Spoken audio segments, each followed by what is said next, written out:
Christmas Eve starts on Friday. No, it's not the 24th of December. Christmas Eve is 3 days this year. That's because the inaugural 12-team college football playoff kicks off with a great matchup from the great state of Indiana. It is the Indiana Hoosiers against the Notre Dame Fighting Irish. Now, I know what you're saying. JB, Kurt Signetti, he's got this one in the bag. He's done so much to change the culture in Indiana. Of course he's going to win this one. And I'm going to say, not so fast.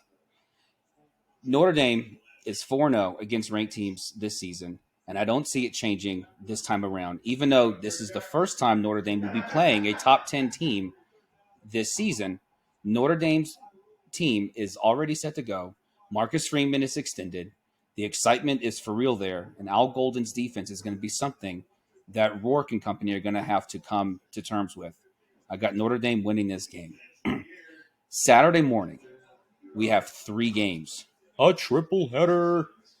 First game, SMU at Penn State. Now, look, I get it. Rhett Lashley's done so much for these Mustangs, and Kevin Jennings is an absolute beast. But this Penn State football team with Drew Aller is not going to slow down. He's already committed to coming back next season, but don't think that he's thinking that his work is done this season already.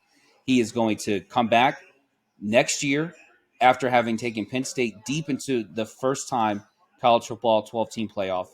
Penn State wins this game. Second game on the docket, Clemson at Texas. Now I know what you're saying. Clemson, they just beat that same SMU team 2 weeks ago, didn't they? They did.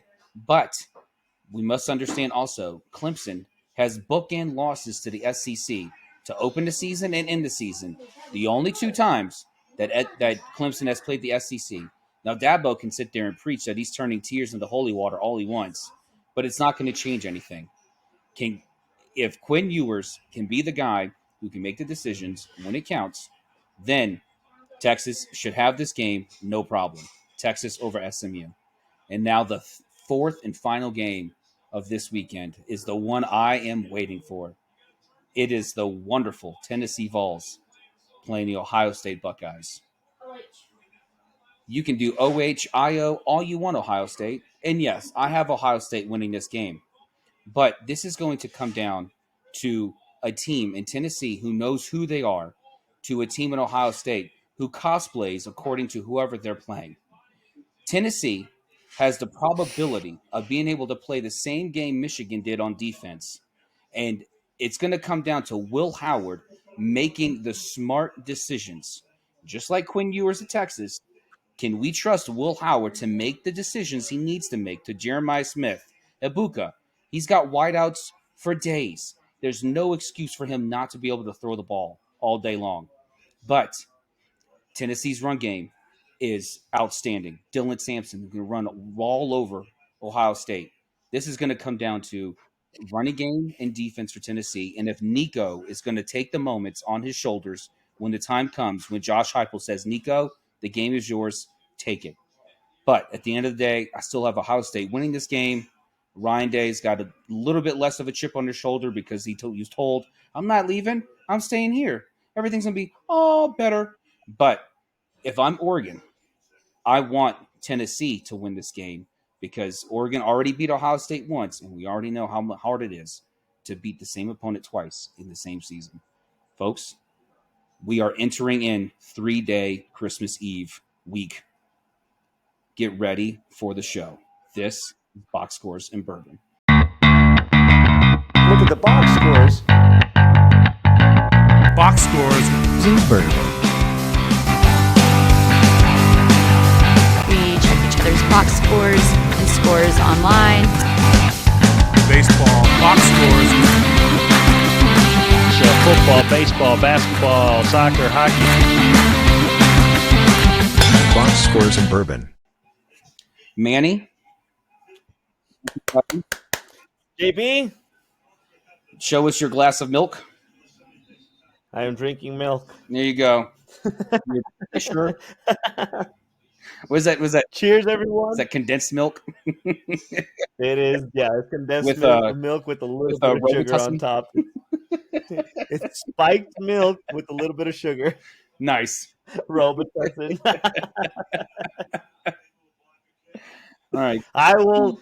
I'll advise the audience what I'm drinking at the end. But for now, JB, cheers, Cheers, my man. clink clink. Clink I clink. can tell. I can tell you are displaced from your original typical I am. I location. am in a comfy chair at my favorite place on earth.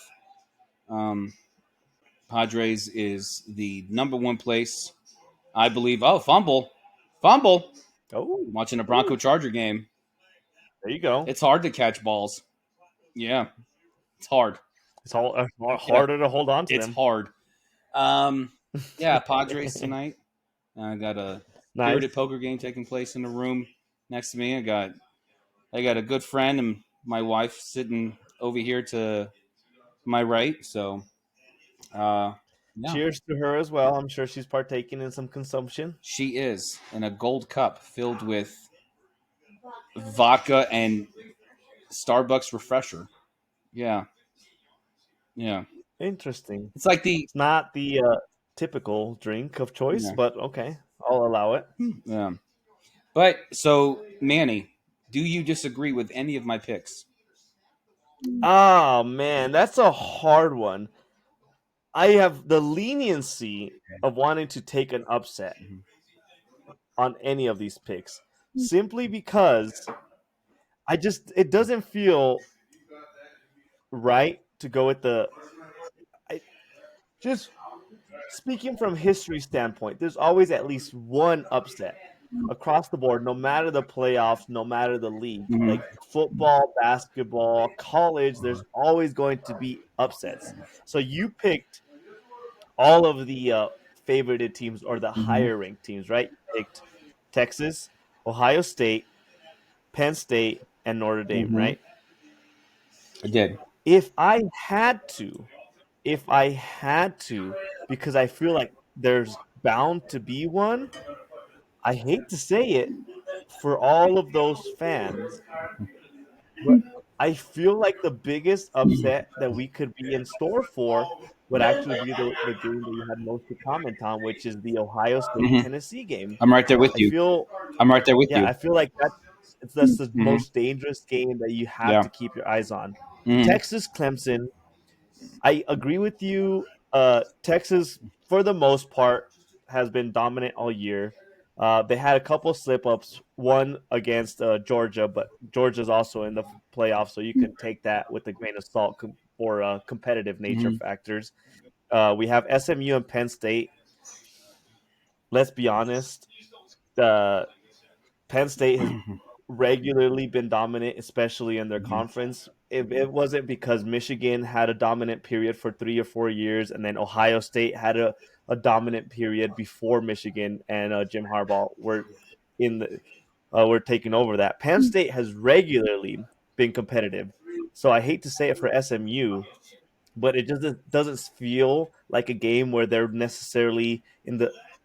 in the same league at all. Mm-hmm. Penn State, like I said, Penn State has always been competitive, Mm-hmm. and they always will do like one Yeah. loss, two losses, and they very typically will have an appearance in the conference final if it's not for the last game pushing them Yeah. out of the conference final. And again, most of the time it was like Ohio State, Yeah. Michigan that were pushing them out of that. Indiana, Notre Dame, again, another one. Indiana's story, I would call that one of the bigger Cinderella stories Mm-hmm. because of the coaching change and just the overall flip of the coaching staff. But Notre Dame, again, has been the most dominant Mm-hmm. between those two teams for the last few years. So I don't Yeah. think Notre Dame will have that kind of slip up. Yeah. But when it comes to Tennessee and Ohio State, that is definitely the most intriguing matchup for me. We know about the Ohio State controversy, drama, whatever you want to call it, since Like, they lost to yeah. Michigan, whatever you want to call that. But then Tennessee has been kind of a sneaky team that regularly has been in it. Mm-hmm. And I was looking at some stats lately, and you were talking about the run game, and you kind of hinted at the point that I wanted to bring up about that team, which is their defense. The Tennessee hasn't allowed a 20-point team to beat them all year long. Their defense has been dominant. Their front line has been dominant. They have some beast in the front Mm-hmm. line. I was looking at Ohio State's offense.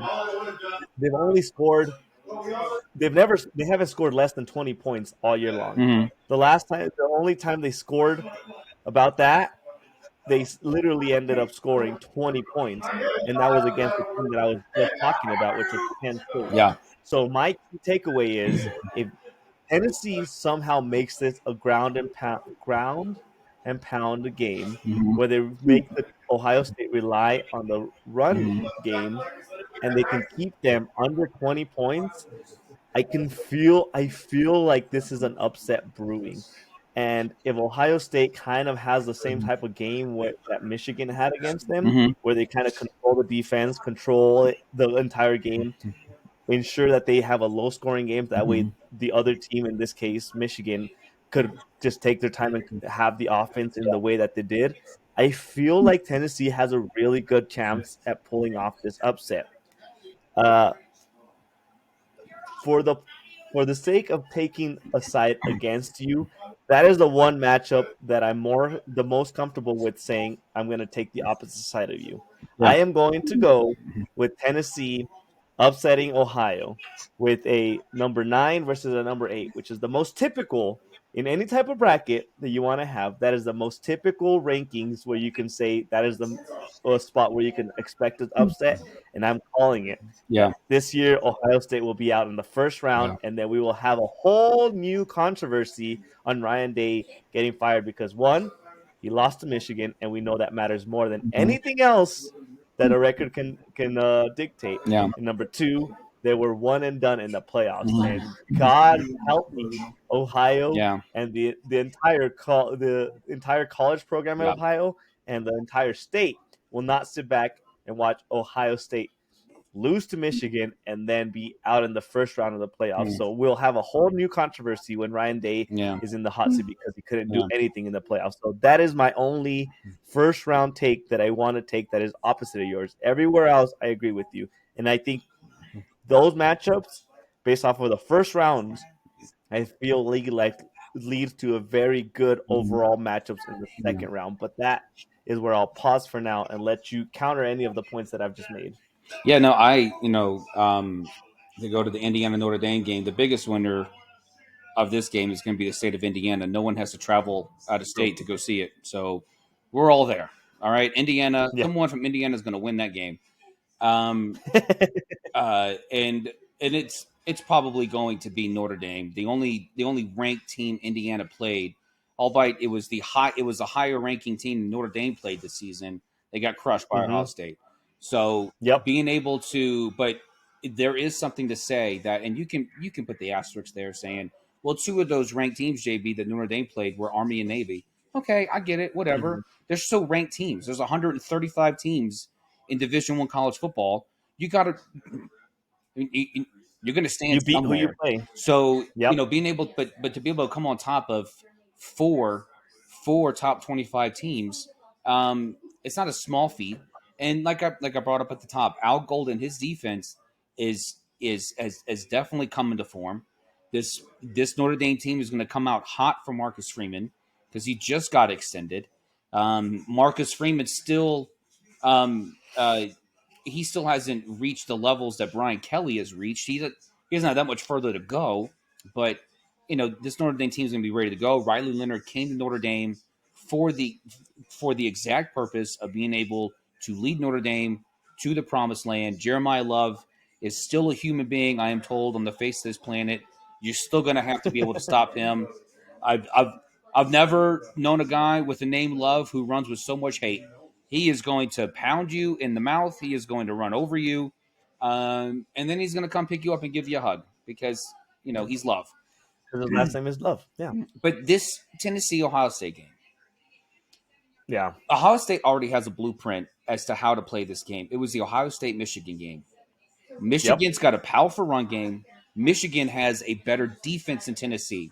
If Tennessee is Yep. going to stop Ohio State, they are going to have to play a more than perfect game on defense, more perfect than Michigan did.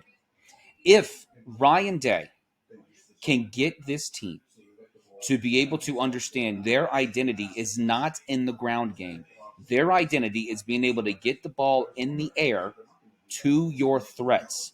Get it to Smith, get it to Ibuka, get it to the guys running vertical. If they can do that, then they have a legit shot of being able to win this game. And I would Yeah. love to see Tennessee upset Ohio State. Nothing would delight me more because I love what Tennessee has. I love what they're doing. I love what Josh Heupel has instilled in this team. They know who they are, and this is a great game for Nico to be able to come out and say, "I am the dude. I am the man to lead Tennessee for the next couple seasons down to the promised land." But even with that, I still have Ohio State winning this game. I think it'll be a close game, but this is going to come down to two things. Ryan Day saying, okay, this is our identity. This is who we are.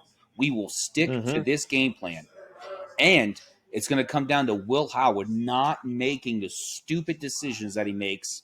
Now, it's not like he makes a ton of them, but he makes some bad throws at the most inopportune times and this is going to be no different. This Tennessee defense is going to probably play an invert two, probably going to look like they're going to have the safeties come in and blitz and then just shoot out up top. And if Ohio State's going to rely on getting vertical, they're going to have to watch out for that. And Will Howard's going to have a Yeah. real he could have a real problem on his hands being able to read what Tennessee secondary is throwing at him. But even with that, Yeah. I still have Ohio State winning this game. I have Texas beating Clemson. Um, and SMU SMU did a great job. That fourth quarter against Clemson in the ACC championship game is the reason why they're in the position they're in now. Rhett Lashley has done a great job at coaching this team up. Kevin Jennings is a dog. This dude is going to get Mm-hmm. it done for you. But Mm-hmm. Penn State is not Clemson. Penn State is Mm-mm. not going to go up by 20, 24 points and then let you come back on them. That's not going to happen. So Right. Penn State's got that one. If there was a game that I wasn't so sure on, it would be Texas and Clemson. I'm not exactly sure because just like Will Howard at Ohio State, Quinn Ewers has the same problem. He makes the decisions in the most inopportune times. He makes the bad throws, but is Clemson going to be able to capitalize enough on those mistakes to be able to do that? We already know Clemson's got the running game with Phil Maffa. He can run for days, but this Texas run defense is stout. So if they can Mm-hmm. stop that, Clay Klubnik is not going to be able to just do the RPO and run because if they're going to stop Maffa, then they're going to be able to do that too. But what Clemson has is the ability to be versatile on the ground, in the air, and we'll see how Texas responds to that. Texas's defense is still one of the best in the country. I honestly don't see a problem with Texas there. So if there were two games where I wasn't so sure, Texas and Clemson, Ohio State, Tennessee, Mm-hmm. but I still have the favorites winning each and every one of these games. Yeah. The concern that I have with the Clemson team is that for the most part they haven't necessarily shown a being able to grind out a close game. The closest game that we have on Clemson's side on their resume for the year is literally the game that we're talking about, which was SMU coming back against them, where they ended up barely winning Mm-hmm. 34-31 to clinch the ACC championship. Mm-hmm. But if you look at their season record, they lost a close game against South Carolina 14-17. The games that they won 51-14. They barely beat Pitt by 24-20, which is in some depending on who you ask, it could be a close game. But at the end of the day, you should have beat a team like Pitt by more. They lost to Louisville. They obliterated UVA 48-31, 49-14 against Wake. FSU they beat 29-13, 40-14 against Stanford. Ultimately, what I'm getting at is that they haven't shown a team a full game where if it comes down to the fourth quarter and if it comes down to a close game and grinding it out, I haven't seen anything from Clemson all year that says they can pull out like a a fourth quarter winning drive to win a game. They haven't had that. The closest, like I said, the closest thing they've had was the SMU game, and even then they were that close to losing that game. Mhm. So if I would have been able to see a Clemson game where they were able to pull it together, have a dominant fourth quarter, have a winning drive at the end of the fourth quarter, I would feel more comfortable about that team. But because they didn't necessarily show that all year long, that's why as much as I want to say Clemson had a chance, because Clemson overall has the resume from previous years. Mhm. They're one of the few that have been in the playoffs. They're one of the two teams that have a head coach right now that has been in the playoffs before. I Mhm. want everything inside me wants to say, because of the fact that Clemson has been there or in the playoff before, they know what it takes to win. Just the fact of what their regular season looked like, it doesn't reassure me that when it comes down to a tough game, and I fully expect a Texas game to be a tough game. It might be a shootout or it might be a low scoring game. That's the one thing that is dangerous about that matchup. Mhm. Texas has a good enough defense to make it a low scoring game, and they have a really good offense to turn into a shootout. I don't know that Clemson has what it takes on either one of those to stay in that game and lead a close game into a win. So I'm not comfortable picking that game at all. I just I just feel like Texas overall has shown they're more well rounded as a team entirely to kind of dominate that game in the entire four quarters. If it came down to us saying they're going to go into, hypothetically, if we sat here and said Texas and Clemson are going to go into the fourth quarter in a tie game, I feel like you and I both could sit here and say we would have more confidence in Texas being able to dominate the fourth quarter, make some adjustments, Mhm. leave some game-winning drives, compared to us being able to say the same thing about Clemson. Yeah, I would, and you brought up that Pittsburgh game. That the only reason Clemson won that game is because Eli Holstein, the redshirt freshman, didn't play that game. They had the backup quarterback win that game, but still Clemson had the same issue in the fourth quarter. They let the team come Mm-hmm. back, and Mm-hmm. and so and Pittsburgh wasn't a bad team. They got Mumpfield, they got Reed, they got weapons, and Holstein is he's going to be a good quarterback for Pitt, and so just like Kenny Yeah. Pickett was, but the issue is that I Clemson can play so well for three quarters, and then the fourth quarter they have the ability to let it slip, and so the reason why I still think Texas is going to win this game is because Steve Sarkisian is not going to let that happen. Steve Sarkisian is not going to let it happen to where one Texas needs to come back, and two, it's not going to allow any opportunity for Dabo and company to be able to come back either. So he's going to Mm-hmm. have this team ready. And like I said, Clemson's got the run game. Maffa, he is a beast. But this Texas run defense is stout. This Texas defense is one of the best in the nation.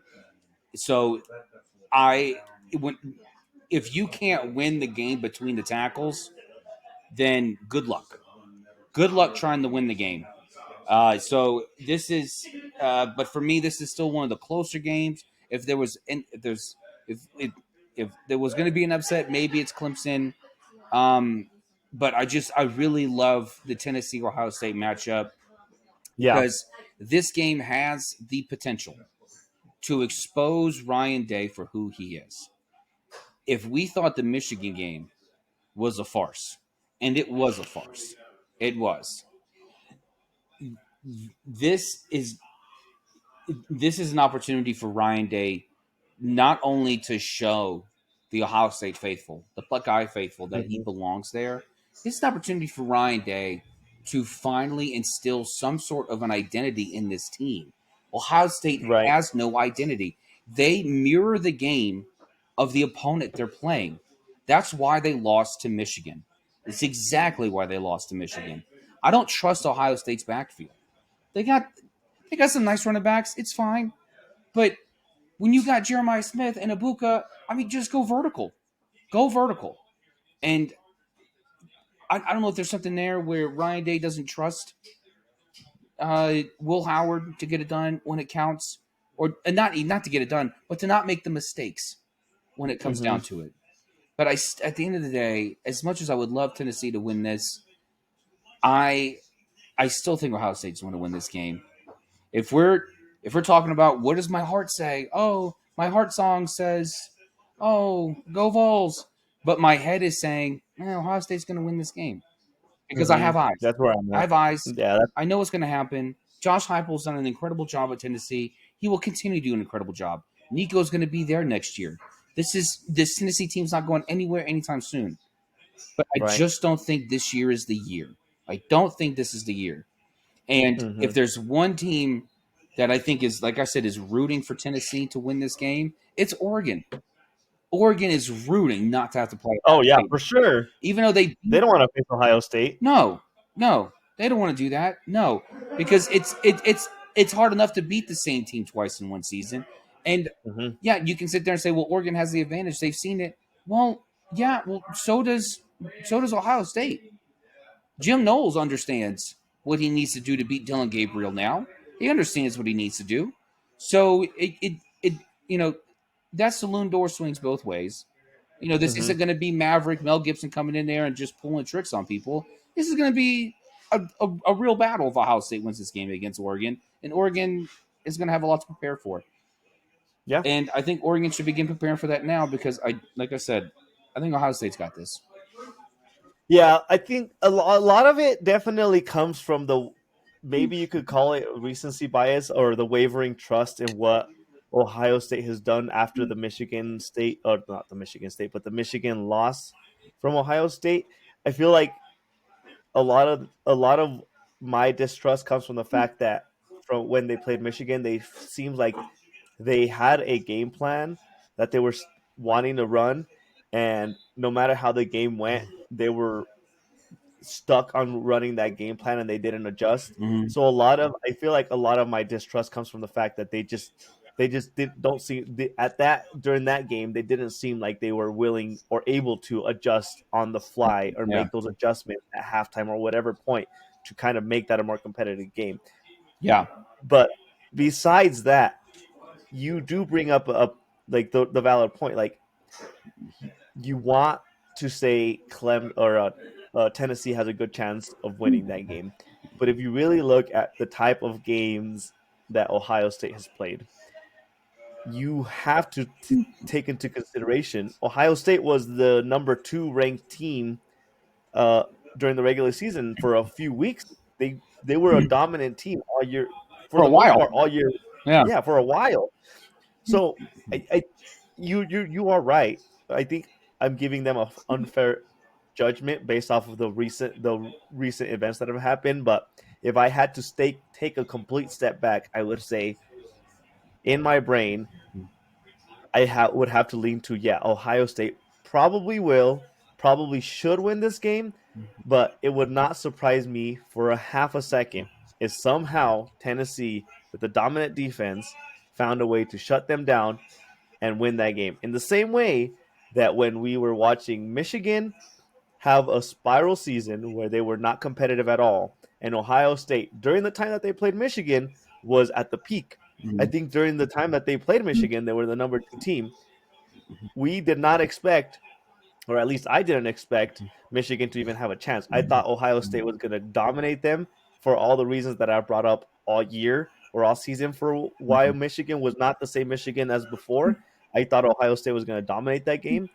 So exactly the same situation arises in front of us right now where we expect Ohio State to be able to dominate a team, but because of the history and how we have seen Tennessee play, it would not surprise me at all if somehow it turned into a close game Yeah, where Ohio State doesn't figure out how to adjust properly, and somehow by some crazy plays they end up losing that game. yeah. Well, let's shift gears to the NFL. Let's talk, Ooh, let's talk about it because I'm watching the Bronco Charger game and defense seems to be of no consequence. all right. Yeah. Yeah. Give me your as we're watching the game right now. We're in the second or the third quarter. The Broncos are leading, and really it's the first drive of the game. what is your pick for that game? Do you think the Broncos pull it off and secure their playoff spot, or do you think the Chargers make it competitive in that division? This is going to come down to if if Jim Harbaugh's defense can come alive and actually play like the stout defense they played all season long. If they can come Mm-hmm. out in the second half and they can, and so far no good uh, for for the defensive side, but if the Chargers can at least this driver now stop them and just to stop it at a field goal, which they had a shot to when it was 4th and 3, and they And they went for it. and they went for it and they gave it to him. But for me, this has to be the Justin Herbert game. Justin Mm-hmm. Herbert has done nothing but throw up beautiful stats the 5 seasons he's been the quarterback of the Chargers. But Justin Herbert has never come through in the moments when it mattered to be able to sit there and say, no, I am worthy of being in the top 10 at my position in this league. Mm-hmm. And people could sit there and say, well, let's give him a pass. It's his first year with Jim Harbaugh's team. Yeah, but it's not the first year with Justin Herbert at the quarterback position. And he's done nothing Right. but, like I said, throw up stats. And I mean, he he's he has a pristine touchdown to interception ratio throughout his career. But I want to see the moments when it counts, when it matters. And and it looks like the Chargers are going to hold Denver to a field goal here, which is a good thing. It's a good start. And let's see if Justin Herbert can get this Charger team on a roll. Right. But for me, it's gonna come down to that. We know what the Broncos are. The Broncos are a run first team. They Yep. are they have a stout defense, and um and Denver's a lot like the Tennessee squad we just talked about. They were they will pound you in the mouth. They will stop you on defense. They have a quarterback who, if you sit there and say, okay, now here's your moment, do it. Bo Nix has proven in the moments that he can do it at times. He can. But, you know, because this is the NFL, there are no gimmies. And Right. you're going to have to earn and fight and grind and scratch for every single yard and inch that you're going for. This is going to come down to Justin Herbert. Justin Mm-hmm. Herbert is going to have to prove that he can. Now, not only is he the quarterback of the Chargers, because that's without question, but that he can be a quarterback who can rise in the moments when it matters. You know, you're right. I'm waiting for your response. Do you think the Broncos lock up a playoff spot, or do you think they leave it up for grabs with the Chargers? The way the game's playing so far, looks like Denver's going to, lock up a playoff spot tonight. But I can see this going either way because, like I said, my first key to the second half was LA stopping Denver from scoring a touchdown, and they stopped and they gave up that fourth down conversion. They got it down again to another a fourth down, and Denver ended up kicking the field goal, and so it's still a 2 possession game, but it's an 11-point lead, and so it's not Mm-hmm. insurmountable. And so it's an opportunity for Justin Herbert to come now, and he's the second key to this game is to be able to sit there and say, okay, well, what Justin Herbert's going to come out in the second half? Who's going to come out here in the second half and actually prove that they belong here? Yeah. Here's my stance about the Broncos, and I swear I brought this up last week. Something about the way the Broncos are playing just gives me some weird confidence about the fact that they're actually a competitive team. There's some worry behind the Broncos simply because their offense tends to kind of sputter a little bit and they'll sometimes shut down. Mm-hmm. And that was on display last week when they played the Colts. They won that game. Yeah. Kudos to them because ultimately it comes down to figure out a way to win. So by all means, figure out a way to win. But they Yeah. won that game against the Colts because of their defense. That could be a pro or could be a con leaning into the playoffs, which are 3 weeks away or 2 weeks away, Yeah. because you want to be able to rely on a defense to kind of be a supplement to your offense. But it makes me nervous the way the Broncos play because they seem to rely strongly on their defense to carry them through the games, and I'm curious to see when it comes down to their defense not being able to keep up with a strong offense. Let's say they end up matching up against the Bills the first round of the playoffs. And I'm sitting here and talking about that because I strongly expect the Broncos to win this game, and that would lock them up into the playoffs, which, if I'm not mistaken about the way the standings sit right now, they would end up playing the Bills as of right now in the first round. Mm-hmm. So, with the way the Bills are playing right now, with a strong offense, an explosive offense, Mm-hmm. and seeing how the Broncos play, it makes me weary to see what the offense can do on the Broncos side whenever their defense is not going to be able to completely shut down an offense, because that is Yeah. really what they've relied on in the last 3-4 weeks, where I think they're on a Yeah. 4-game winning streak right now. Yeah. So that's the path that I'm watching right now. But I'm still cautiously optimistic about the fact that if you have a strong defense and your offense is not the reason you're losing games, you could be a really good team. Yeah. But I want to see if in the next quarter and a half that there is in this game, if the Broncos can figure out a way to dominate the ball Mm-hmm. in the way that very much like the Eagles did last week, where they completely took over the second half against Pittsburgh and didn't let Pittsburgh touch the ball. I want to see Yeah. the Broncos do that, even if it's through their running game, to Yeah. show that their offense can shut down a game, even if they're not scoring, at least control the game in the way that they want to run it. So Mm. I'm very curious to see how the Broncos play this game out and then Yeah. the next 2 games out. Yeah. Yeah. And like, look, even if the Chargers lose, they'll probably still make the playoffs.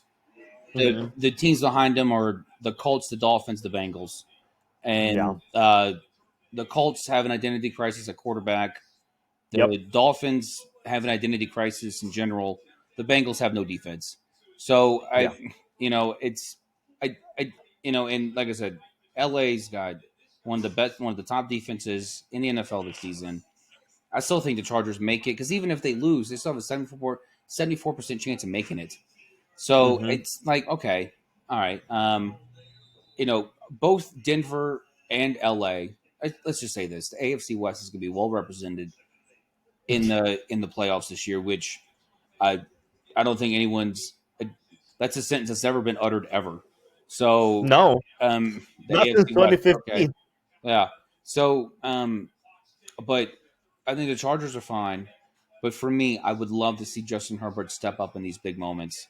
And they're driving now. He just broke for a long run, and it's 2nd and 8 now. And so McConkey's in motion, and we'll see what happens here. All right, and he faked the handoff. All right, he's got it out there now to the fullback. Nice Okay, first down. well, first down. Okay, So that's fair.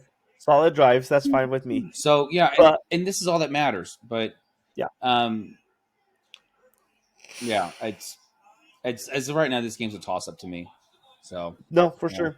But moving on to the next key matchup that we have, which is when we start leaking into the Saturday games. We have 2 Saturday matchups right now, and one of them is more significant than the other. We have Houston and Kansas City, which, for depending on the crowd that you ask, is a very important game. Mm-hmm. But we have a key matchup Mm-hmm. this weekend with Pittsburgh and Baltimore, Mm-hmm. possibly for the division on one side, or a toss up on the other side. So if Pittsburgh wins this game, they pretty Mm-hmm. much lock up the uh, the the the NFC North, or the AFC North. Yeah. If Baltimore wins this game, both teams have to win out, and then it turns into a toss up to see how that Yeah. turns out. How are your feel? What are your feelings about that game, considering how both teams played last week? Um. Um. I. I. I. I'm going to pick Pittsburgh in this game. In order for this to be a rivalry, Baltimore's got to show that they can actually beat Pittsburgh. Yeah. I mean, Baltimore has come up short pretty much the last 4 seasons. So they Yeah. play each other twice a season. And for the last 4 seasons, Baltimore has been over. So it Yep. seems I think that they've lost the last 8 of 9 or 8 of 10 or some ridiculous number. And all this talk about Lamar and like, hey, if that was the Lamar if we see the Lamar that we saw last week, this team is dangerous. We hear this every single freaking season. Every freaking season, Mhm. Lamar goes on some sort of a tear, and I get it. He threw a pick and the rest of his game He had more passing touchdowns than he had incompletions. Whoop-de-da. You're Lamar Jackson. You should be doing that. But to sit there and say that, oh, hey, as long as they got Lamar, and it's true, as long as Baltimore has Lamar under center, then Baltimore always has a chance. But you have to beat the teams in your division. You have to beat the teams ahead of you. You have to beat the team you call your rival. It has to Mm-hmm. happen. You have to. And until that actually happens, it I just like Baltimore's going to make the playoffs. That's going to happen anyway. Mm-hmm. But you know, I just I have Pittsburgh winning this game just for the mere fact that Baltimore has not shown me they can beat Pittsburgh. For the simple fact, Pittsburgh could be like what 0-13 right now, And they still and beat them. they probably still beat them. Like it doesn't matter. Like Baltimore's not showing me they can do this, and so Yeah. but Pittsburgh is like this is one like I thought last year was a great coaching job by Mike Tomlin. Okay, I thought that was by the Omar Epps stand-in. I thought he did a great job last year. With Mason Rudolph and Kenny Pickett. My Yeah. goodness, like if you can win that You can many make a games with winning that record out quarterback. of that. My Yeah. goodness, and Tomlin's making me look smart because, like I said, I picked Pittsburgh to win the AFC North You did. before the season began because of did. what he did last year and who he has now. And I still think Pittsburgh's going to win this game. Lamar probably still have a great game. Baltimore will lose and be like, hey, you see how great Lamar was? Hey, Baltimore's got a shot with Lamar at quarterback. Yeah, of course they do because you need a quarterback. Every single playoff team's got a shot with the quarterback they have because you're not in there Yep. without a quarterback. So, Yep. but I still think Pittsburgh's going to win this game until Baltimore shows me differently. Until Baltimore shows me differently. If Baltimore can beat Pittsburgh, that gives me a glimmer of hope that Baltimore can actually win the games they need to win. Because Lamar Jackson has shown that he cannot win in the playoffs. And if he Right. can't beat Pittsburgh, how's he going to beat a team in the playoffs? If he can't cross this one demon, how's he going to overcome the other demon? Touchdown Chargers. Let's go. There you go. So Pittsburgh's got this game. And then Houston, Kansas City. Okay. This is going to be the toughest defense Kansas City has faced all season. Mm-hmm. I want to see how Kansas City responds. And more importantly, I want to see how Patrick Mahomes responds. I want to see if Mahomes can respond as Mahomes has in Mahomes' past. If this Houston defense is nothing to trifle with. It's not. And No. this is honestly an honest to goodness, how Kansas City plays in this, because Kansas City's got the number one seed locked up. We get it. They are the For the luckiest most, number one I seed. think if they win today, they lock up the first Yeah. one. I'm pretty sure They will be the luckiest number one seed in the history of the NFL football. And it is how Kansas City responds in this game. It will be a great indicator as to how they respond in the playoffs. This right here is going to be the moment where we sit there and say, okay, here comes round two. Here's a divisional round. Kansas City plays, whoever. Well, we saw them play Houston. This is how they played against Houston, against this stout defense. Mhm. This might be an opportunity for us to see how Kansas City could respond in the playoffs. Right. A couple of things. First off, leading back to your Pittsburgh-Baltimore game, is it just me, or does it seem like the hype behind Baltimore from the beginning of the season, even at the middle of the season, has completely fallen off a cliff compared to where we are right now? No. Like we could definitely sat here at the beginning of the season and said the Baltimore Ravens were like the biggest threat to the Chiefs. They were one of the marquee teams in the entire NFL, and then they sit here and they're sitting at 9-5 right now. Yeah. And I feel like we're rarely talking about Yeah. Baltimore's dominance, their complete control of games. Their defense is supposed to be one of the best defense in the AFC. Their offense with Derrick Henry and Lamar Jackson was supposed to be this run happy, explosive offense. And we're sitting here and we're not necessarily – I haven't heard anything good about the Baltimore Ravens for the last 4 weeks. And the biggest game they've had, the most dominant game they've had, was against the New York Giants, which is not necessarily a flex really at all, considering what the Giants have lacked to do across the board. But it just seems to me like Baltimore really needs this game. One, to stay in the division race, of course. Like we already talked, we already hit that point hard enough. Mhm. But additionally, from that, it just feels like this is one of those games where Baltimore needs to beat a competitive team, and they need to be competitive across all four quarters to show that they can actually keep up in the playoffs Mhm. once the time comes. Yeah. We, like you said, Baltimore is they're like not they're a lock to make the playoffs. We get that because the AFC is not necessarily, they're very top heavy. So the Mhm. teams that are bound there that are good will lock up a Mhm. playoffs position. But I feel like we need to see a Baltimore team where Mhm. they actually are competitive and they're actually dominant. Am Mhm. I asking Baltimore to sit here and have a shutout against Mhm. Pittsburgh? No, I'm not asking for that. But I want them to have a well-rounded four quarters where Mhm. they seem competitive throughout the entire game. I feel like I haven't seen that besides a game, besides the last week's game against the Giants, Yeah. where the Giants are trying to lose to get the number one seed. That's not a team that you could necessarily put on your on your like game plan, saying, look how great we did against the Giants, we should do that again. No, that's a bad team that you should beat by a lot, and they Mhm. did beat by a lot. But we haven't seen them be dominant against any other team all season long. Yeah. They've lost some games that they shouldn't lose, and then some games that they should dominate, they've barely won. Yeah. So I feel like Baltimore needs to have a game where they are competitive.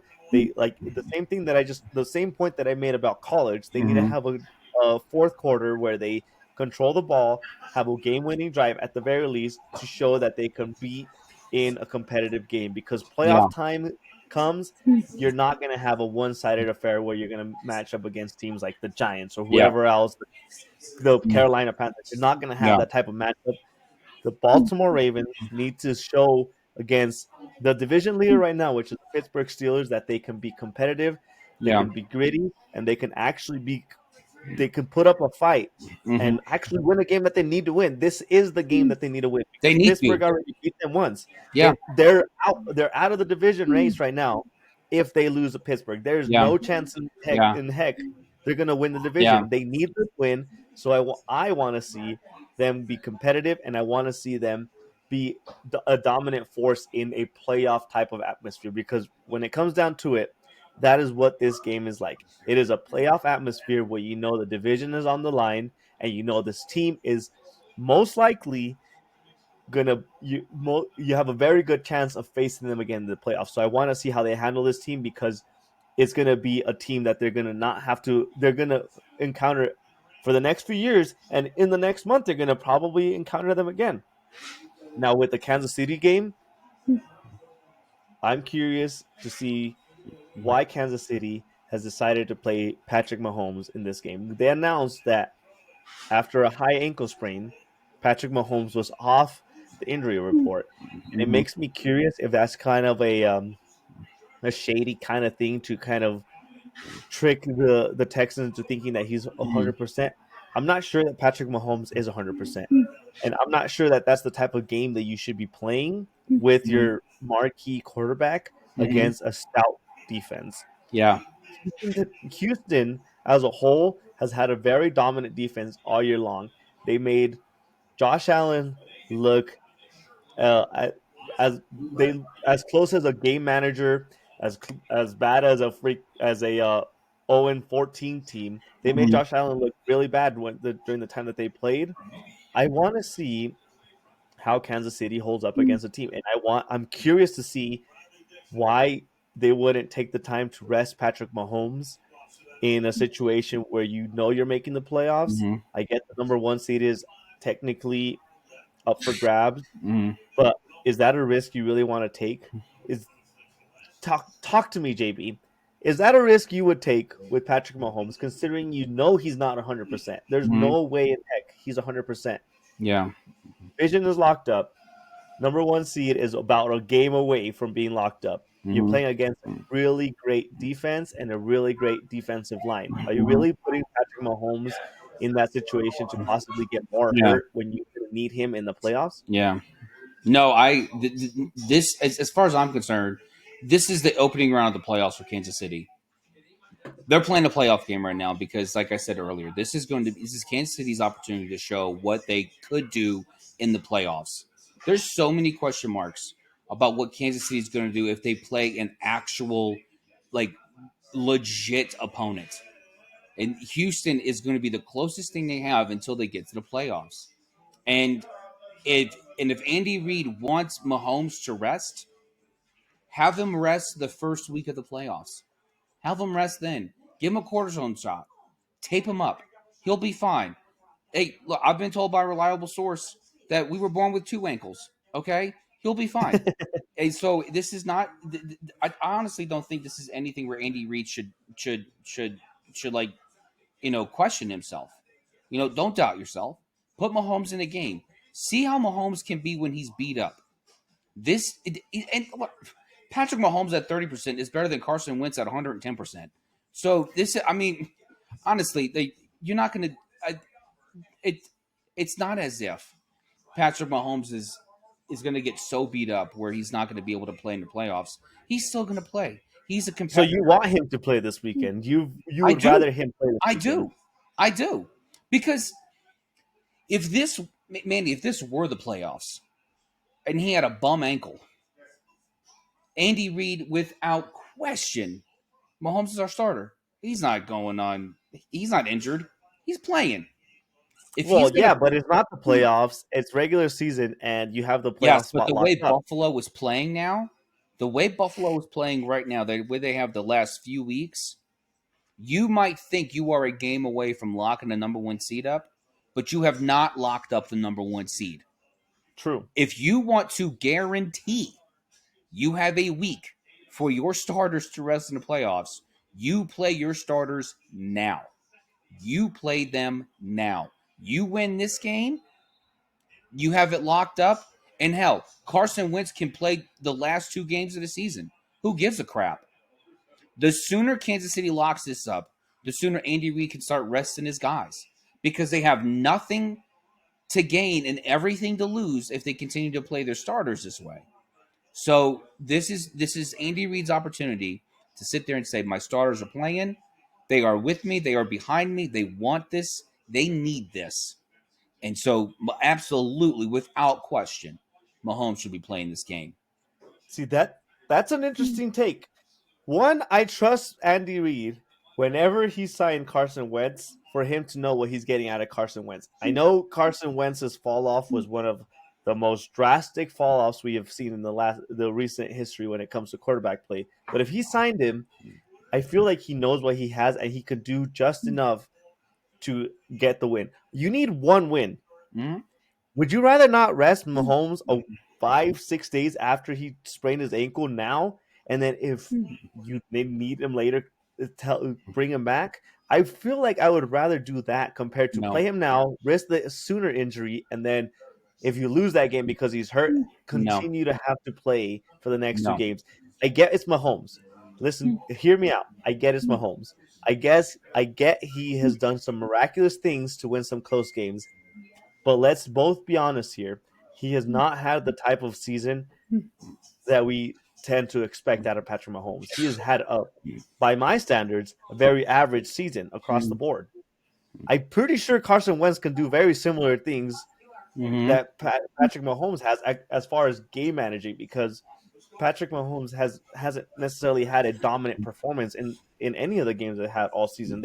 They're a blocked field goal, a false start, and a couple freaking Yeah. flags away from being Mm-hmm. 9-8. So it's Yeah. not like they've relied on him too much. I Yeah. just feel like they could bank on one game of rest to let Patrick Mahomes heal up, and then here's the thing: they have a quick turnaround because I think they play Wednesday or Thursday again. So it's not like They play have Christmas. So yeah, yeah. they play Thursday, so they have a quick turnaround. You really want to risk that? That's Wednesday, You, actually. They playing on Saturday and they playing on Christmas Day. It's a Wednesday. Yeah. more of my point. Do you want to risk Patrick Mahomes being more bummed out and a more bummed Who said ankle? he has to play Christmas Day?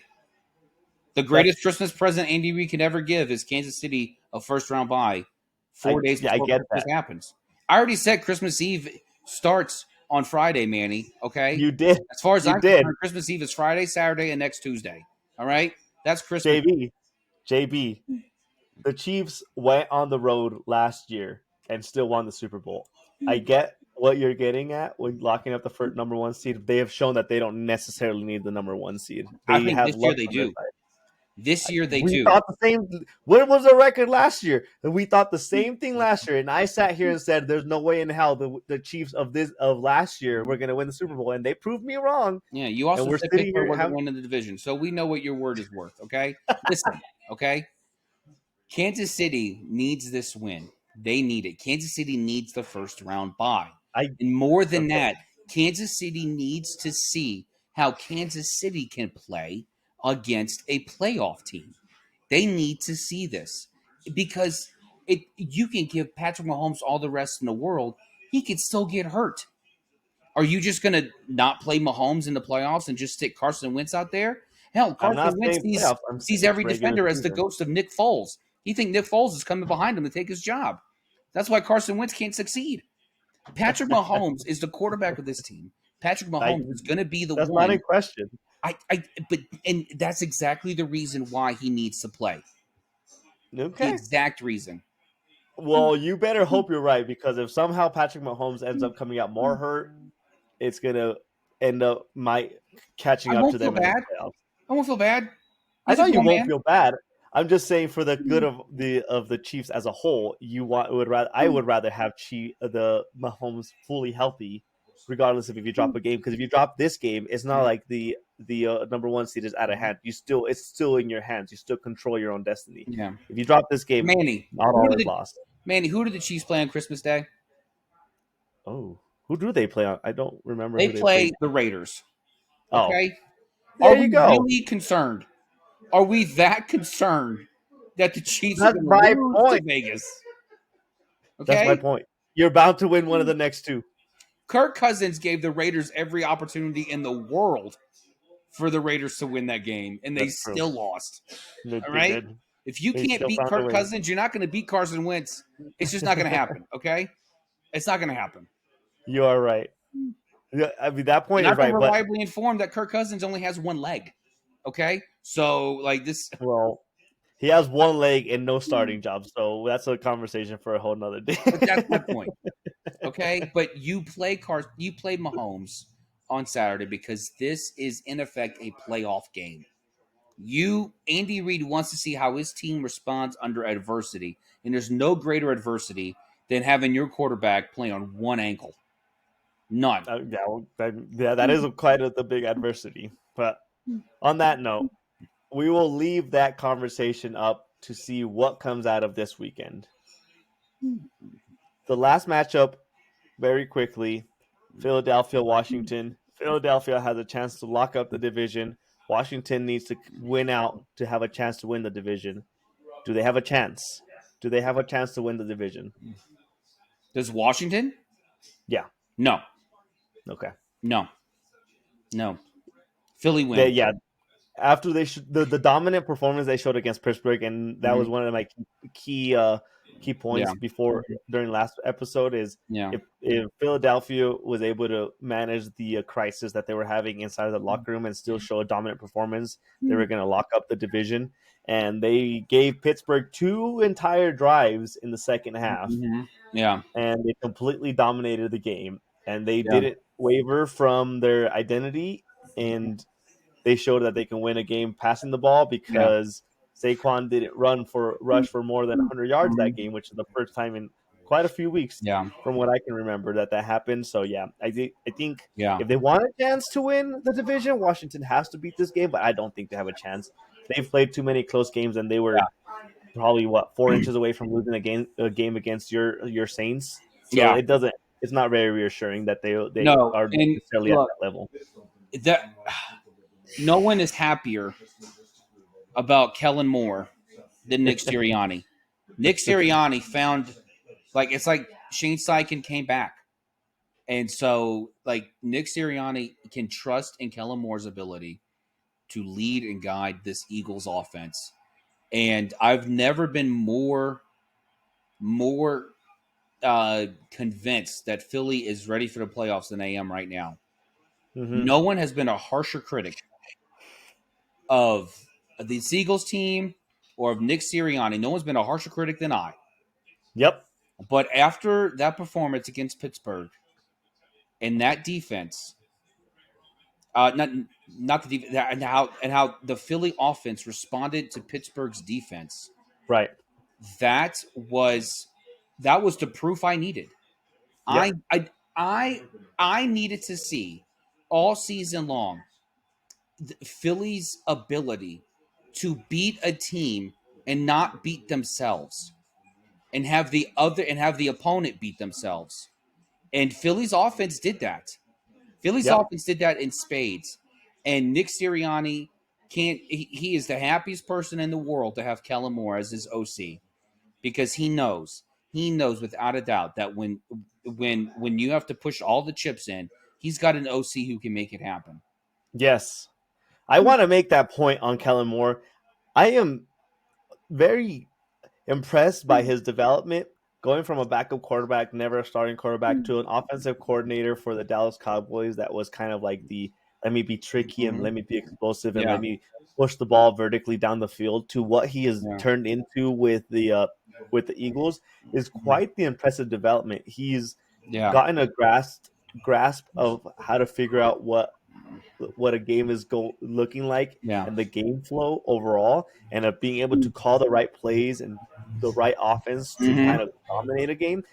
I wish he could have done that when he was with the Cowboys, but overall, Yeah, it's very impressive to see him figure that out, because yeah, there was hints for the last 4 or 5 years mm-hmm. that he was a very good offensive Yeah. coordinator, where he knew how He to was. make plays, Yeah, and now he's just showing that across the board. You want to run the ball? We'll run the ball better. You want to try shutting down our run game? You know what? We'll be mm-hmm. explosive on Yeah, offense vertically. We'll make our number mm-hmm. 3 receiver be our number 1 receiver. You want to shut the underneath routes? We'll make our Yeah, explosive plays go 80 yards. Overall, he just seems like he's very good at yeah, adapting to a game. Now absolutely. he's at a very good point Yeah, when it comes to being a well-rounded offensive yeah, coordinator. I hate that. I hate that the fact that mm-hmm. he's figured that out while he's at the Eagles, but you can't hate on the man for Yeah, finding his knack for what he's good at, which is being a yeah, really well-rounded offensive coordinator. yeah. Touchdown Chargers. They have the lead now. Justin Herbert showing what I Yep. said he needed to show in the second half. Which, can he There you be the go. dude? So far, he is the dude. So there you go. But They're probably going to go for 2 to take a 3-point lead. So we'll see how that game ends. honestly, I would love the Eagles to make it to the Super Bowl, because I want to hear Eagles fans thank the Dallas Cowboys and the New York Giants for the fact that for their OC and their running back. That would be the greatest thing ever, and it would be the greatest slap in the face for Dallas and for Cowboy and Giants fans. It Yeah, would it would be be. it'd just be wonderful. And It would and be a now and great slap in the face. I want to go back to the point about Baltimore, and how Baltimore doesn't seem to have the same, I guess, riz throughout, at the end of the season as they did throughout the beginning of the season. Philly is AFC's version. I mean, Baltimore's AFC's version of Philly. Baltimore, Philly both have a quarterback. 2-point try is good, up by 3.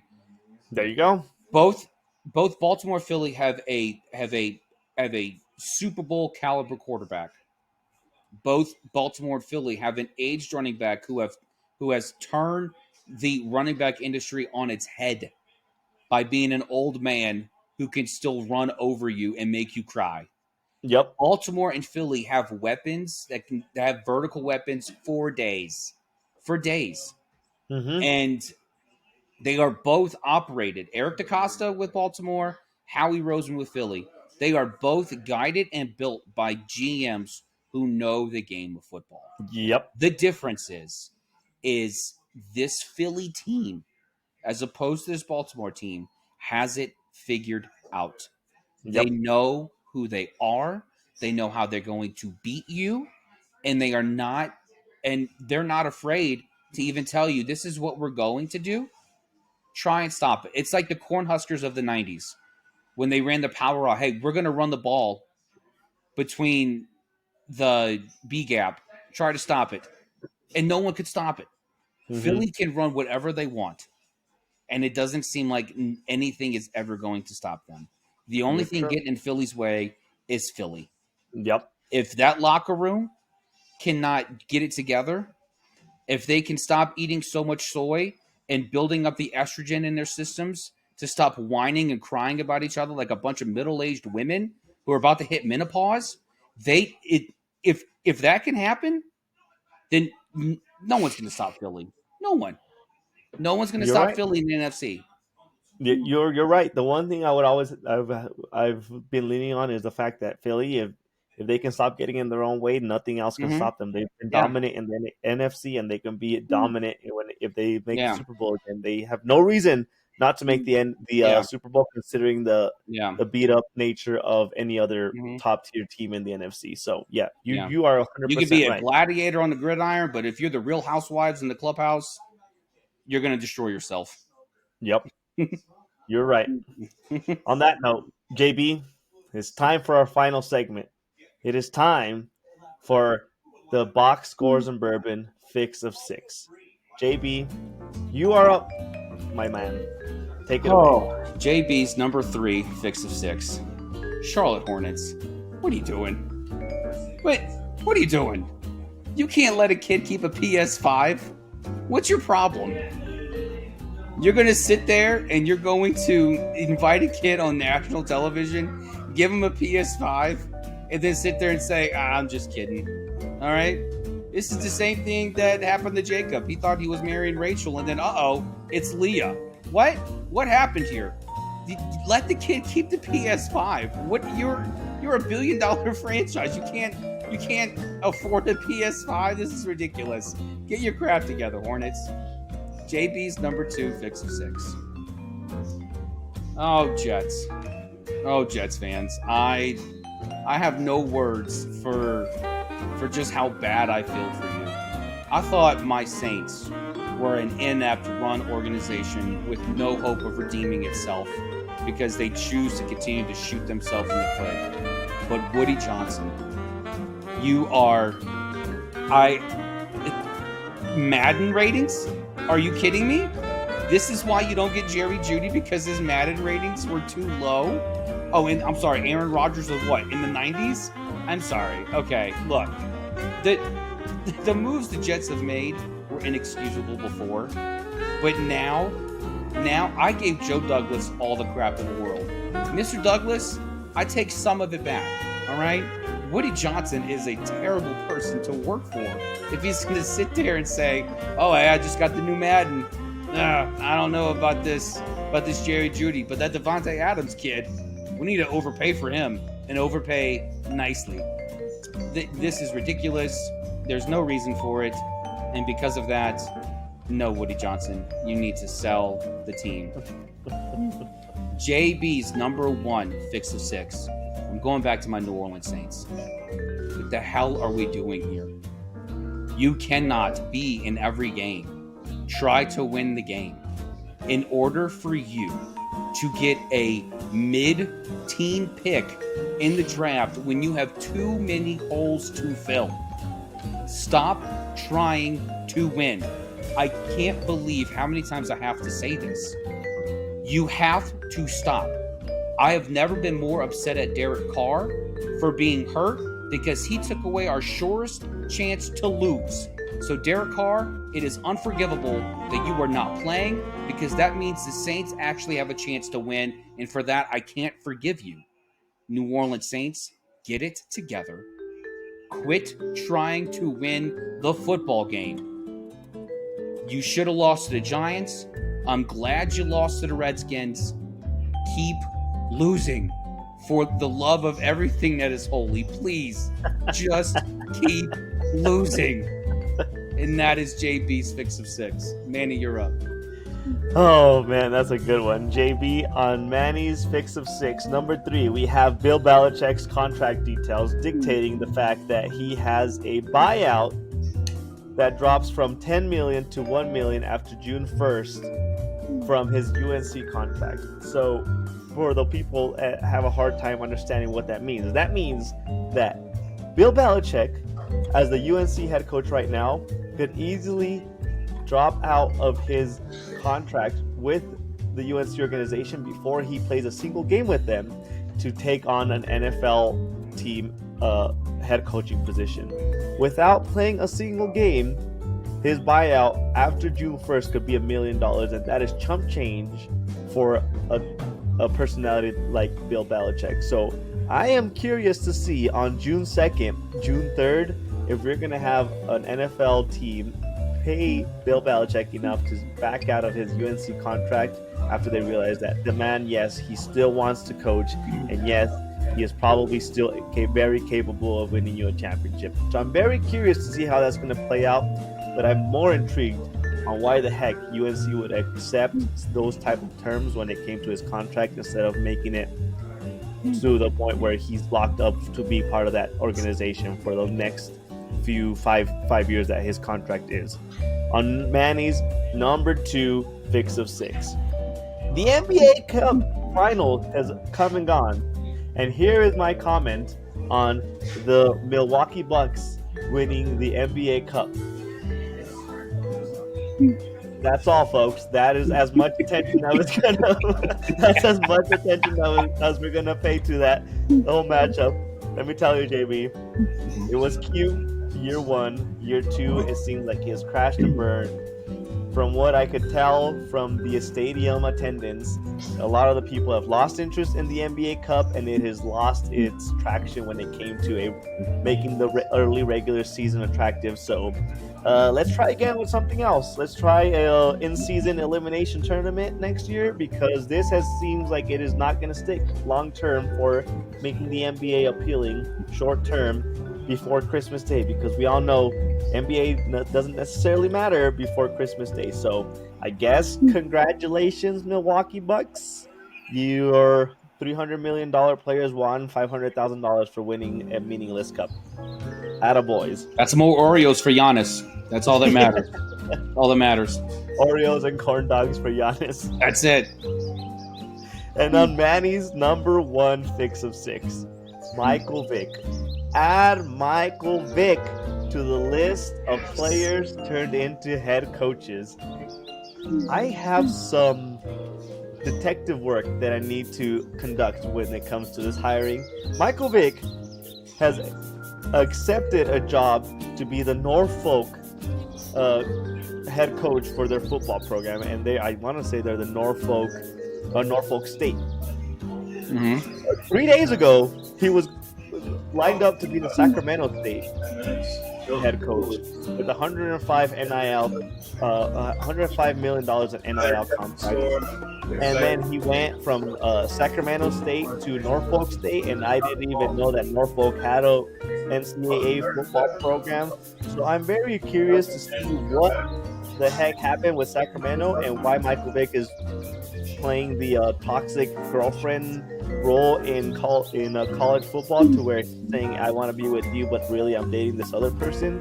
But I guess congratulations, Michael Vick. Let's see what you do for Norfolk State football program. Very curious to see why you would do that, but kudos to you. Maybe you have something else brewing. I know it's close to your alma mater, but I'm just very confused on what that looks like. Yeah. My final point on that, Adam Schefter was the one that was sold, locking in the fact that he was going to be the Sacramento State head coach, and they made Adam Schefter look bad. Not many people do that, so I'm very curious to see what the heck happened with that whole hiring process. And that is everybody's fix of 6. Yeah, no, I'm very excited that Michael Vick has an opportunity to come back into football in an official capacity. The man is paid for his crimes. I get it. Ray Lewis allegedly murdered a man, yet he's in the Hall of Fame. But Michael Vick, has dogfights. It's not what you want from your next door neighbor, but rich people have weird hobbies. But I'm glad Michael Vick is back in football. He's paid for his crimes, and way to go. Good job, Vic. I'm not holding it against him. I'm just curious what the Yeah. hell happened to where he turned into Norfolk's top candidate for head coach. I'm just curious, considering the fact Yeah. that it was a lock. I'm just asking questions that other people are asking at the same time. That is Mhm. all. JB, what are you drinking? I am drinking this giant Ooh, bourbon, that is 95 proof. quite This the was part giant. of my bargain hunting at Total Wine with the Spirits Nice, Direct line they have there. I was like, let's see what I can get. So I got one of a bourbon, a rye, a whiskey, and a scotch. And I was like, pretty good prices for all four combined. This is actually pretty good. Yeah, Manny, what are nice. you drinking? You still drinking your eggnog? I'm still drinking milk. I am still drinking my milk. Yes, I am drinking eggnog to bring in the holiday season that is Christmas week. We are Yeah. a foot away from not having to care about work, and I've decided to start the week right by drinking some eggnog, some spiked eggnog with some Maker's Mark whiskey. So that is what I've been drinking. What are you smoking? I've been smoking this Rocky Patel sun grown Maduro. Um, it's very nice, very very smooth, um, and 10 out of 10 would smoke again. So yeah. Nice. I've noticed you've been drinking a lot of Maduros lately. Well, I've said the listeners know this.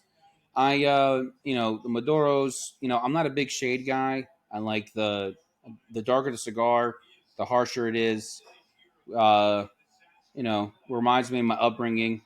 Just all the beatings I took, and just takes me back. It's good times. So That's fair. All right, JB. Well, get us out of here. We are done with this episode once again. yeah, we folks catch us on Spotify, YouTube, Apple, Amazon, Box Scores and Bourbon, and you can catch our content on TikTok, Instagram, and X at BSB Sports 24. Yes, and until next Until time, folks, stay thirsty. Merry Christmas, Happy Holidays, Merry New Year, whatever you partake in. Cheers, everyone.